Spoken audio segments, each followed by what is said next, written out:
ಸಹಜವಾಗಿ UPSCಯು ಅಂದರೆ ನಾಗರಿಕ ಸೇವಾ ಪರೀಕ್ಷೆ ಸಿವಿಲ್ ಸರ್ವಿಸಸ್ ಅಧಿಸೂಚನೆಯಲ್ಲಿ ಸೇವೆ ಸಲ್ಲಿಸುತ್ತಿರುವ ಏನು ಅಧಿಕಾರಿಗಳಿದ್ದಾರೆ ಆ ಅಧಿಕಾರಿಗಳಿಗೆ ಸಂಬಂಧಿಸಿದಂತೆ ಒಂದು ಕಟ್ಟುನಿಟ್ಟಾದಂಥ ಹೊಸ ನಿಯಮಗಳನ್ನು ತಂದಿರುವಂಥದ್ದು. ಸೊ ಸ್ನೇಹಿತರೆ, ಆ ನಿಯಮಗಳು ಯಾವುವು ಎಲ್ಲವನ್ನು ನೋಡೋಣ ಈ ಒಂದು ವಿಡಿಯೋದಲ್ಲಿ. ನಮಸ್ತೆ, ಗಂಗಾ IAS ಕನ್ನಡ ಚಾನಲ್ಗೆ ಎಲ್ಲರಿಗೂ ಸ್ವಾಗತ. ನಾನು ಗಂಗಾ DL.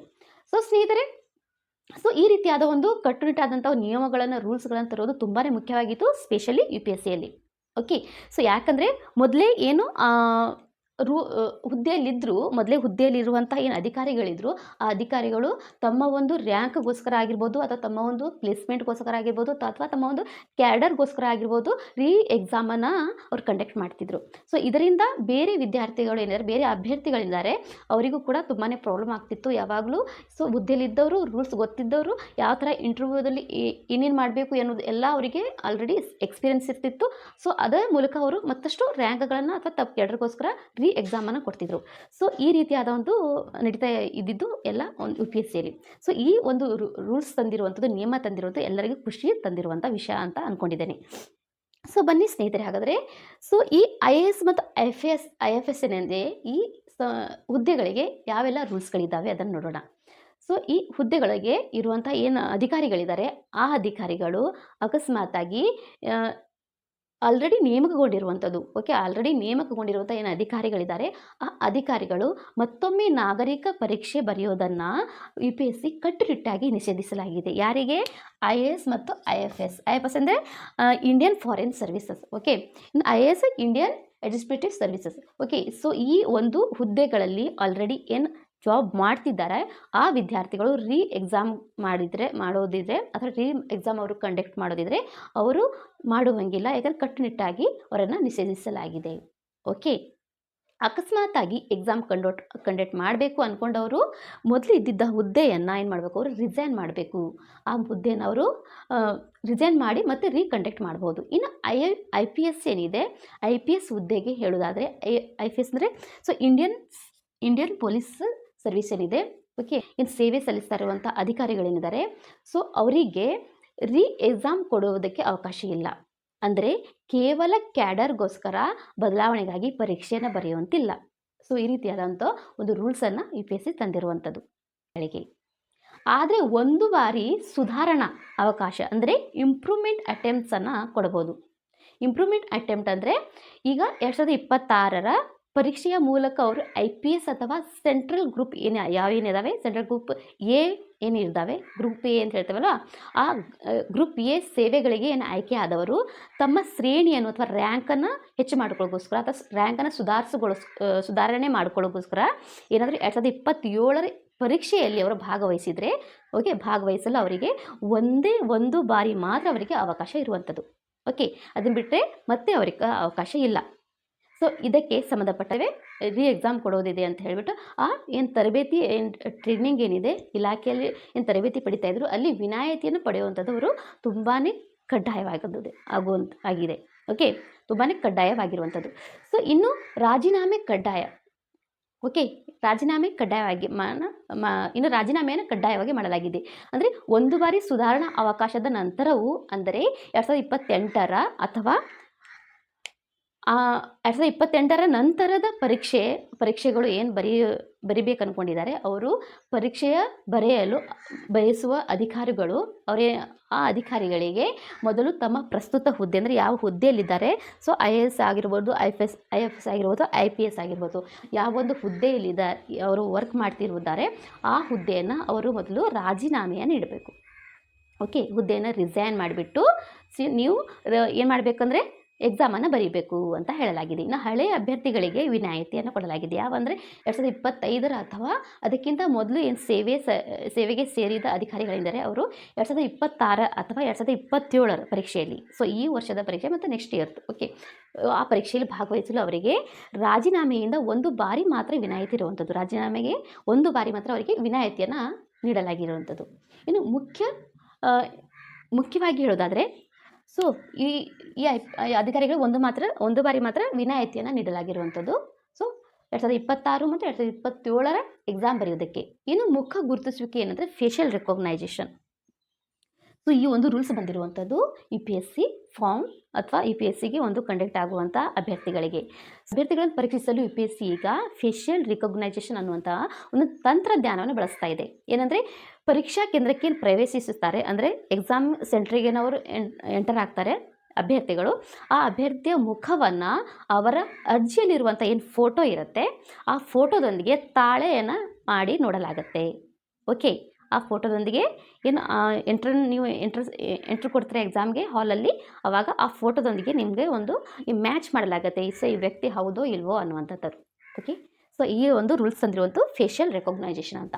ಇನ್ನೊಂದಂದರೆ ಆಧಾರ್ ದೃಢೀಕರಣ ಅಥವಾ ಆಧಾರ್ ಅಥೆಂಟಿಕೇಷನ್.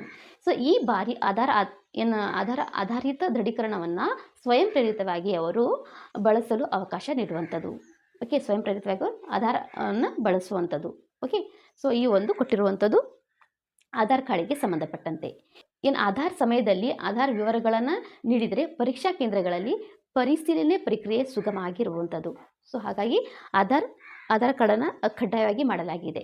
ಓಕೆ, ಎಕ್ಸಾಮ್ ಏನು ಬರೀತೀರಾ ಪರೀಕ್ಷಾ ಕೇಂದ್ರಗಳಲ್ಲಿ ಕೇವಲ ಕ್ಯಾಮ್ರಾಗಳಷ್ಟೇ ಇರಲ್ಲ, ಅಲ್ಲಿ ಅಸಹಜವಾದಂಥ ನಡವಳಿಕೆ ನಡೆದರೆ ಅಥವಾ ಪರೀಕ್ಷಾ ಅಕ್ರಮಗಳನ್ನು ಪತ್ತೆ ಹಚ್ಚಲು ಕೂಡ ಹೌದು. ಸೊ ಅಲ್ಲಿ ಆರ್ಟಿಫಿಷಿಯಲ್ ಇಂಟೆಲಿಜೆನ್ಸ್ ಅಂದರೆ AI ಆಧಾರಿತವಾದಂಥ ಸಾಫ್ಟ್ವೇರ್ಗಳನ್ನು ಬಳಸಲಾಗ್ತಾ ಇದೆ.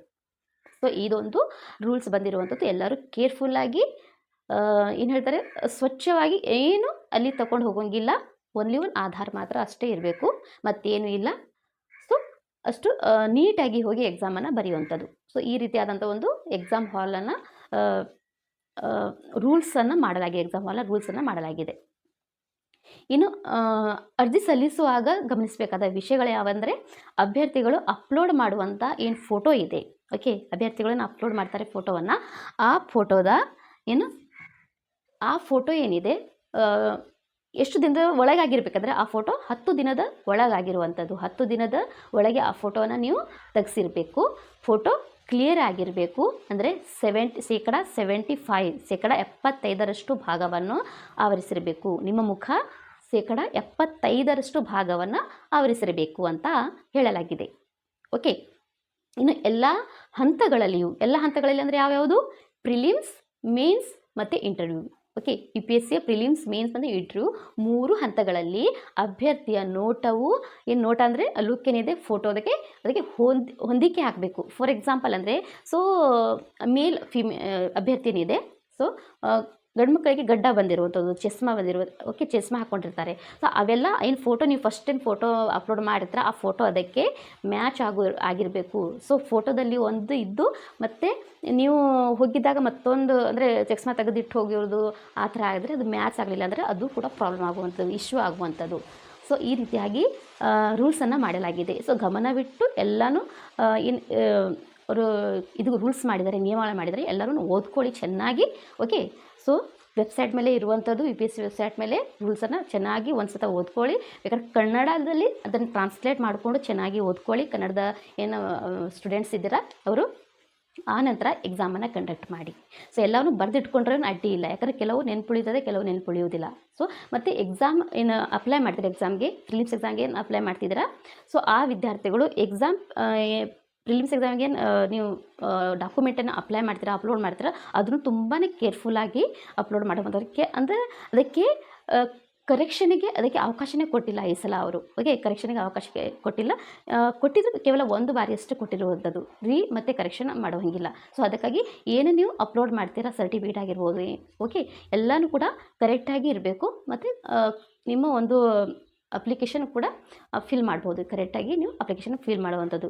ಮತ್ತು ಅದಕ್ಕೆ ಕರೆಕ್ಷನ್ ಮಾಡುವಂಗಿಲ್ಲ ಅಂತ ಅವ್ರು ಹೇಳಿದ್ದಾರೆ. ಓಕೆ, ಸೊ ಇನ್ನು ಫೋಟೋದ ಬಗ್ಗೆ ಹೇಳಿದ್ದೀನಲ್ಲ, ಇನ್ನು ಸೊ ನೀವು ಯಾವ ರೀತಿಯಾಗಿ ನೀವು ಫೋಟೋವನ್ನು ಕ್ಲಿಕ್ ಮಾಡಿಸ್ಕೊಳ್ತೀರಾ 10 ಡೇಸ್ ಒಳಗೆ, 10 ಡೇಸ್ ನಂತರದ ಫೋಟೋ ಇರಬಾರ್ದು ಅಂತ ಹೇಳಲಾಗಿದೆ. ಸೊ ಈ ರೀತಿಯಾದಂಥ ರೂಲ್ಸ್ ಚೆನ್ನಾಗಿ ಓದ್ಕೊಳ್ಳಿ, ಅದರ ರೂಲ್ಸನ್ನು ಮತ್ತು ಎಕ್ಸಾಮನ್ನು ಬರಿಬೋದು, ಏನು ಇಶ್ಯೂ ಇಲ್ಲ ಎಕ್ಸಾಮ್ ಬರೀಲಿಕ್ಕೆ. ಓಕೆ, ಸೊ ರೂಲ್ಸ್ ಮಾಡಿರೋದು ತುಂಬಾ ಖುಷಿಯಾಗಿರುವಂಥದ್ದು, ಯಾಕೆಂದರೆ ಈ ರೀತಿಯಾದ ರೂಲ್ಸ್ ಬರಬೇಕಿತ್ತು ಎಕ್ಸಾಮಲ್ಲಿ. ಯು ಪಿ ಎಸ್ ಸಿ ಮೊದಲೇ ಯು ಪಿ ಎಸ್ ಸಿದು ಮೊದಲು ಇದ್ದಿದ್ದೇ ಸ್ಟ್ರಿಕ್ ಆದ ರೂಲ್ಸ್ಗಳಿದ್ದಾವೆ. ಆದರೂ ಕೂಡ ಈಗೀಗ ಬೇರೆ ಎಕ್ಸಾಮ್ಗಳಲ್ಲಿ ಬಹಳಷ್ಟು ಸ್ಕ್ಯಾಮ್ ನಡೀತಾ ಇರುವಂಥದ್ದು ಎಲ್ಲರಿಗೂ ಗೊತ್ತಿರುವಂಥದ್ದೇ. ಸೊ ಪೇಪರ್ ಲೀಕ್ ಆಗುವಂಥದ್ದು, ಈ ಎಕ್ಸಾಮ್ ಹಾಲಲ್ಲಿ ಬೇರೆ ಏನೋ ಒಂದು ನಡೆದು ಬಿಡುತ್ತೆ. ಸೊ ಈ ರೀತಿಯಾದಂಥ ಇಶ್ಯೂ ಆಗಿಬಿಟ್ಟು ಬೇರೆ ಎಕ್ಸಾಮ್ಸಸ್ಸು ಒನ್ ಡೇ ಎಕ್ಸಾಮ್ಸ್ ಬಹಳಷ್ಟು ನೋಡಿದ್ರೆ ಎಷ್ಟು ಎಕ್ಸಾಮ್ಸ್ಗಳು ಕ್ಯಾನ್ಸಲ್ ಆಗಿಬಿಟ್ಟಿದ್ದು. ಸೊ ಹಾಗಾಗಿ ಯು ಪಿ ಎಸ್ ಸಿ ಈ ರೀತಿಯಾದ ರೂಲ್ಸ್ ಮಾಡಿರೋ ಬರುವಂಥ ಅಭ್ಯರ್ಥಿಗಳು ಅಂದರೆ ನೀಟಾಗಿ ಎಕ್ಸಾಮನ್ನು ಬರೆದು ಮತ್ತು ಏನೋ ಒಂದು ಸ್ಕ್ಯಾಮ್ ಅದು ಆಗಿರ್ಬೋದು, ಏನೋ ಪೇಪರ್ ಲೀಕ್ ಆಗಿರ್ಬೋದು, ಈ ಥರ ಇಶ್ಯೂ ಆಗಲಿಕ್ಕೆ ಅವರು ಅವಕಾಶವನ್ನು ಕೊಟ್ಟಿಲ್ಲ ಈ ಸಲ ಅಲ್ವಾ. ಸೊ ಹಾಗಾಗಿ ಮೊದಲಿಂದಾನೇ ಇದರ ಒಂದು ಯು ಪಿ ಎಸ್ ಸಿ ಸತ್ಯತೆಯನ್ನು ಕಾಪಾಡಿಕೊಂಡಿತ್ತು, ಈಗಲೂ ಅದೇ ಒಂದು ಕಾಪಾಡಿಕೊಂಡಿದೆ. ಖುಷಿ ಆಗುತ್ತೆ ಇದೊಂದು U P S C exam ಈ ಥರ. ಮತ್ತು ಮಧ್ಯದಲ್ಲಿ ಒಂದು ಸುಳ್ಳು ಸುದ್ದಿ ಕೂಡ ಬಹಳಷ್ಟು ಹರಡ್ತಾ ಇತ್ತು, ಯು ಪಿ ಎಸ್ ಸಿ ಅಂದರೆ ಹಾಗೆ ಹೀಗೆ ಎಲ್ಲ ಇದಾಗ್ತಾ ಇದೆ ಅಂತ. ಸೊ ಮತ್ತೊಂದು ಸಲ ಇದು ತನ್ನ ಒಂದು ಪ್ಲೇಸ್ಮೆಂಟನ್ನು ಚೆನ್ನಾಗಿ ಇಟ್ಕೊಂಡಿದೆ. ಓಕೆ. ಸೊ ಹಾಗಾಗಿ ಯಾರೆಲ್ಲ ಎಕ್ಸಾಮ್ ಬರೀತಿದ್ದೀರಿ ಸ್ವಲ್ಪ ಕೇರ್ಫುಲ್ಲಾಗಿ ಹೋಗಿ ತಮ್ಮ ಒಂದು ಎಕ್ಸಾಮನ್ನು ಚೆನ್ನಾಗಿ ಫುಲ್ಲಾಗಿ ಅಪ್ಲಿಕೇಶನನ್ನು ಫಿಲ್ ಮಾಡಿ. ಮತ್ತು ಫೀಸ್ ಬಗ್ಗೆ ಎಲ್ಲ ನಾನು ವಿಡಿಯೋದಲ್ಲಿ ಹೇಳಿದ್ದೇನೆ, ಯಾರಿಗೆಲ್ಲ ಎಷ್ಟೆಷ್ಟು ಫೀಸ್ ಇದೆ ಅನ್ನೋದನ್ನು. ಓಕೆ. ಸೊ ನೆಕ್ಸ್ಟ್ ಏನಾದರೂ ರೂಲ್ಸ್ ಇದ್ದರೆ ಅಪ್ಡೇಟ್ ಮಾಡ್ತೇನೆ. ಓಕೆ, ಅಲ್ಲಿವರೆಗೆ ಟೇಕ್ ಕೇರ್, ಬಾಯ್.